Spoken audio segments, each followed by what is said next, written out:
At first they were afraid. That was the first time their sun rose over a frozen Nile, the first time the Egyptian capital saw snowfall in 112 years. The eldest with the concave chest, the one in charge who spoke in raspy wheezes, each consonant ingrained with its vowel, each word drawn out in cursive on a chalkboard, retold me the story of how I came to be in their lives. He had accidentally left the balcony doors open after his first smoke. The stiff breeze made his hair rise. Each strand sang with the wind. The tablecloth billowed, and I accumulated onto their smooth hardwood floor. When I first heard them, it never occurred to me that they could not understand my language because I understood theirs. I could not explain to them that we navigated through pulsations with our sphere-like bodies, and I heard a sound, a song, unspooled from a room in their house, a song full of longing, protons vying to link with smaller particles, trying to spring, bang, and oscillate back and forth, echoing the negative space between us, the only way of communication I knew. My mouth, unlike theirs, was not a hole on my body, but the whole of my body. They assured I came for a reason, but I came because I heard pain, soaring through waves of white rain, the voice of a castrato, bowed with regret. I came because I felt them. I came because I, too, had nowhere else to go. The youngest, the smallest one with the clumsy, unmatched run, had screamed, "Baba, Baba, there is something in the living room." They rushed in to find traces of me, a rime of tiny pellets sprinkled across the floor. I made sure to lie scattered, small and round, easily mistaken for remnants of the winter that blanketed their city. The youngest insisted on scooping parts of me in his hand, warm and inviting, cupping me in his soft palm, a shell for my bare body. I called for their attention, my voice a small crystal chime, a pathetic plea for kindness.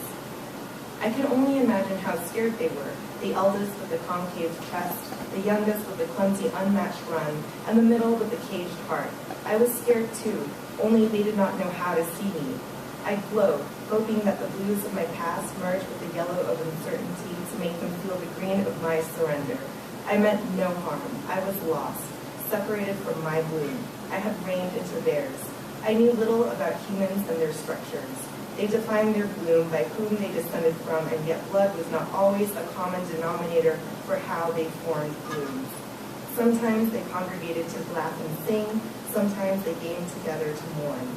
The lungs of humans were wind bars struck by mallets, a pentatonic scale, rising and falling through levels of joy and sadness.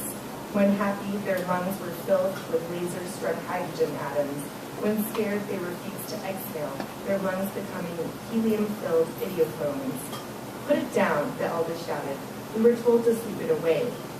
I lowered my pitch to persuade them, to please not put me out, to please not put me outside with the furor that ripped me from my bloom, with the cries of salt water and the cacophony of broken windfall. I stayed flat on their floor, flat as spheres could, feeling the heat of their stares. I could hear the ripples bouncing off their walls, waves made of song, the song that guided the pure castrato voice, the song that reeled me there, the song that led me to their living room, to the eldest with the concave chest, to the hollow chamber of his empty body, to the youngest with the unmatched run, whose feet had not been worn by wandering, to the middle with the caged heart, through the tight gap between the bars. I mimicked what I had heard, the high yodeling sound of the ballad that drew me into their lives. Don't you know I sit around with my head hanging down, and I wonder, who's loving you? Perhaps it was my sincerity, my sweet creamy overtone to the falsetto, but they stood stunned. I heard their veins popped, arteries docked, their blood clots ticked and talked. Their minds paced for an explanation.